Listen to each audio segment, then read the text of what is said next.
Hello दोस्तों, नमस्कार। कैसे हो आप सभी लोग। तो चलिए हम देखते हैं दोस्तों, आज आर्थिक भूगोल के बारे में जानेंगे दोस्तों। बहुत इंपॉर्टेंट क्वेश्चन है। आप दोस्तों किसी भी क्लास में हो, अगर इंटर में हो या ग्रेजुएशन में हो, अगर आपने भूगोल सब्जेक्ट ले रखा है तो आपके लिए ये सारे क्वेश्चन बहुत इंपॉर्टेंट है दोस्तों। तो चलिए हम सबसे पहले देखते हैं दोस्तों, आर्थिक भूगोल क्या है। दोस्तों आप देख सकते हो, आर्थिक भूगोल। आर्थिक भूगोल भूगोल की वह शाखा है जो मानव की आर्थिक गतिविधियों तथा उनके स्थानिक वितरण का अध्ययन करती है। इसके अंतर्गत कृषि, उद्योग, व्यापार, परिवहन, संचार, खनन और सेवाओं का अध्ययन किया जाता है। ठीक है दोस्तों। फिर उसके बाद दोस्तों यह बताता है कि विभिन्न क्षेत्रों, संसाधनों का उपयोग किस प्रकार किया जाता है तथा आर्थिक विकास पर प्राकृतिक एवं मानवीय कारकों का क्या प्रभाव पड़ता है। आर्थिक भूगोल क्षेत्रीय विकास, उत्पादन और संसाधनों के उचित उपयोग को समझने में महत्वपूर्ण भूमिका निभाता है दोस्तों। तो चलिए अब हम देखते हैं अगला क्वेश्चन। अगला क्वेश्चन हमारा क्या कह रहा है दोस्तों, आर्थिक भूगोल की संकल्पना।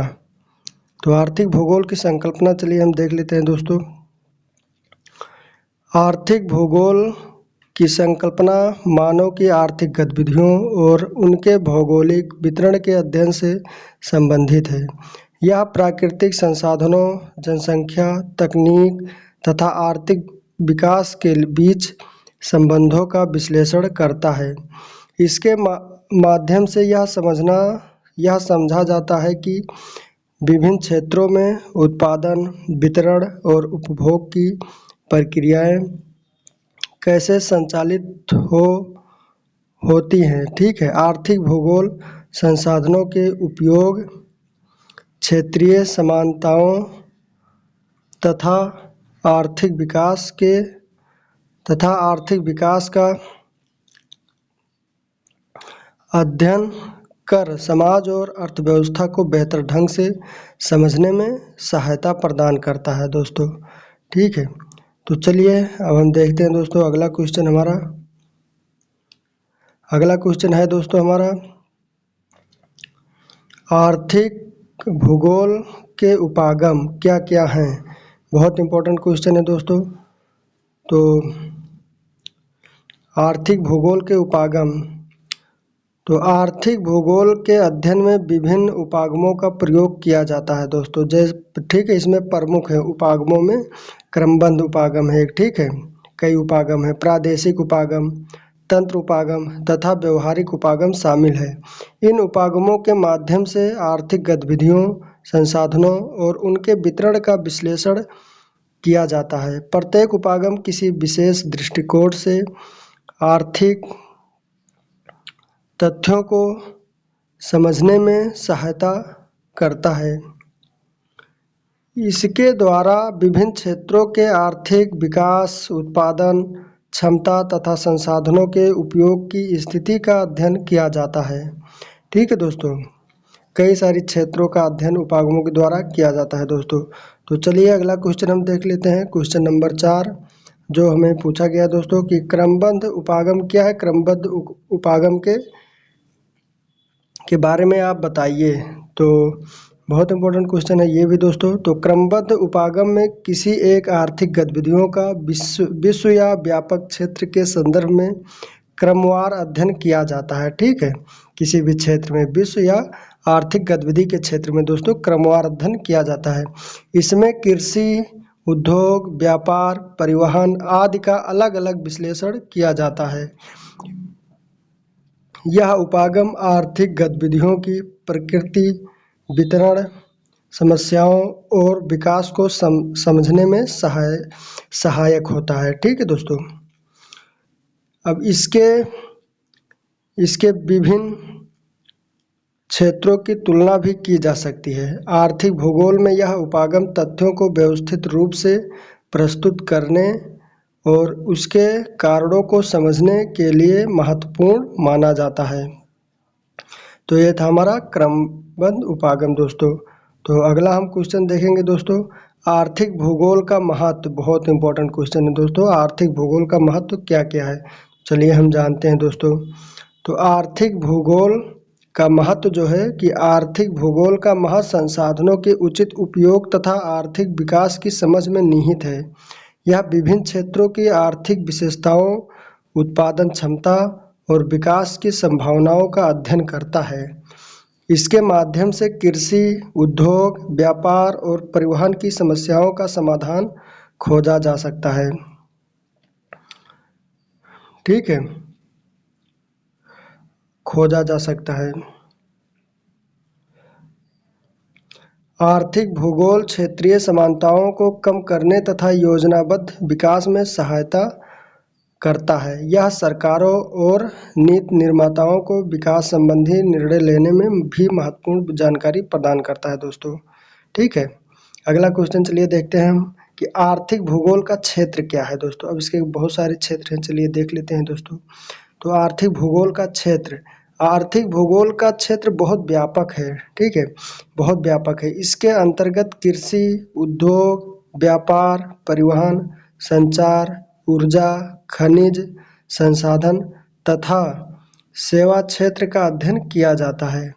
अब सेवा क्षेत्र के अध्ययन भी है, ठीक है ना। यह विभिन्न आर्थिक गतिविधियों के स्थानिक वितरण और उनके विकास को प्रभावित करने वाले कारकों का विश्लेषण करता है। आर्थिक भूगोल, आर्थिक भूगोल क्षेत्रीय विकास, संसाधनों के उपयोग तथा मानव और पर्यावरण के संबंधों का अध्ययन करके आर्थिक प्रगति को समझने में सहायता करता है। ठीक है दोस्तों, यह था हमारा आर्थिक भूगोल का क्षेत्र। ठीक है, चलिए अब हम देखते हैं अगला क्वेश्चन दोस्तों। संसाधन उपागम क्या है दोस्तों। तो संसाधन उपागम चलिए हम देख लेते हैं दोस्तों। तो संसाधन उपागम में प्राकृतिक एवं मानवीय संसाधनों का अध्ययन किया जाता है। इसके अंतर्गत संसाधनों की उपलब्धता, वितरण, उपयोग तथा संरक्षण पर विशेष ध्यान दिया जाता है। यह उपागम बताता है कि किसी क्षेत्र का आर्थिक विकास उसके संसाधनों पर निर्भर करता है। संसाधनों का उचित उपयोग उत्पादन बढ़ने और सतत विकास को सुनिश्चित करने में सहायक होता है। इसलिए आर्थिक भूगोल में संसाधन उपागम का विशेष महत्वपूर्ण है दोस्तों। ठीक है, और योगदान भी रहता है विशेष। तो चलिए हम अगला क्वेश्चन अब देख लेते हैं दोस्तों। अगला क्वेश्चन है हमारा, आर्थिक क्षेत्र क्या है दोस्तों। आर्थिक क्षेत्र कौन कौन से हैं, तो चलिए ये भी देख लेते हैं दोस्तों। तो आर्थिक क्षेत्र वह क्षेत्र होता है जहां समान प्रकार की आर्थिक गतिविधियां प्रमुख रूप से पाई जाती हैं। इन क्षेत्रों का निर्धारण कृषि, उद्योग, व्यापार, परिवहन तथा संसाधनों की उपलब्धता के आधार पर किया जाता है। आर्थिक क्षेत्र किसी प्रदेश की आर्थिक विशेषताओं को दर्शाते हैं। ठीक है, वहाँ के इनके अध्ययन से क्षेत्रीय विकास, उत्पादन क्षमता तथा आर्थिक समस्याओं को समझने में सहायता मिलती है। आर्थिक क्षेत्रों का वर्गीकरण योजनाबद्ध विकास के लिए भी उपयोगी है दोस्तों। ठीक है, उपयोगी होता है। चलिए अगला क्वेश्चन हम देख लेते हैं दोस्तों। विश्व की प्रमुख आर्थिक क्रियाएं कौन कौन सी है दोस्तों, ये भी देख लेते हैं। बहुत इंपॉर्टेंट क्वेश्चन है दोस्तों। तो आप सभी लोग दोस्तों हमारे चैनल को सब्सक्राइब कर देना और लाइक कर देना दोस्तों। ठीक है, तो विश्व की प्रमुख आर्थिक क्रियाओं में कृषि, पशुपालन, मत्स्य पालन, खनन, उद्योग, व्यापार, परिवहन और सेवाएं शामिल हैं। ये गतिविधियां मानव की आवश्यकताओं की पूर्ति करती हैं तथा आर्थिक विकास का आधार बनती हैं। ठीक है, विभिन्न क्षेत्रों में इन क्रियाओं का स्वरूप प्राकृतिक संसाधनों, तकनीक और जनसंख्या के अनुसार भिन्न होता है। आर्थिक क्रियाएं रोजगार सृजन, उत्पादन वृद्धि और राष्ट्रीय आय में महत्वपूर्ण योगदान देती है दोस्तों। चलिए अगला क्वेश्चन हम जान लेते हैं दोस्तों। विश्व व्यापार संगठन क्या है, WTO। तो मतलब वर्ल्ड ट्रेड ऑर्गेनाइजेशन, WTO की, ठीक है। तो WTO की स्थापना 1 जनवरी 1995 को हुई थी। इसका मुख्यालय जेनेवा में स्थित है। इसका उद्देश्य अंतर्राष्ट्रीय व्यापार को बढ़ावा देना तथा सदस्य देशों के बीच व्यापारिक विवादों का समाधान करना। WTO व्यापार संबंधी नियमों का निर्धारण करता है और मुक्त व्यापार को प्रोत्साहित करता है। यह वैश्विक आर्थिक विकास और अंतर्राष्ट्रीय सहयोग को मजबूत बनाने में महत्वपूर्ण भूमिका निभाता है दोस्तों। तो चलिए आज के लिए इतना ही दोस्तों, फिर मिलते हैं अगले। एक क्वेश्चन और है दोस्तों, देख लेते हैं। आप सभी लोग दोस्तों हमारे चैनल को सब्सक्राइब कर देना, ऐसे ही एजुकेशनल वीडियो इस चैनल पर आता रहेगा दोस्तों, ठीक है। तो चलिए अगला क्वेश्चन हम देख लेते हैं दोस्तों। रेल मार्ग क्या है? बहुत इंपॉर्टेंट क्वेश्चन है दोस्तों, ये भी पूछा जाता है मार्गों के बारे में। तो रेल मार्ग क्या है, चलिए जान लेते हैं दोस्तों। रेल मार्ग परिवहन का एक महत्वपूर्ण साधन है। यह भारी और अधिक मात्रा में वस्तुओं तथा यात्रियों को कम लागत पर एक स्थान से दूसरे स्थान तक पहुंचाने में सहायक होता है। रेल परिवहन लंबी दूरी के लिए अत्यंत उपयोगी माना जाता है दोस्तों। यह व्यापार, उद्योग और क्षेत्रीय विकास को बढ़ावा देता है। भारत सहित विश्व के अनेक देशों में रेल मार्ग आर्थिक विकास का एक दोस्तों महत्वपूर्ण अपना भूमिका निभाती है, ठीक है दोस्तों। तो चलिए आज के लिए इतना है दोस्तों, फिर मिलते हैं अगले वीडियो में। जब तक के लिए सभी को नमस्कार दोस्तों। आप नए हो तो चैनल को सब्सक्राइब, लाइक कर देना दोस्तों। और ये सारा क्वेश्चन बहुत इंपॉर्टेंट है दोस्तों।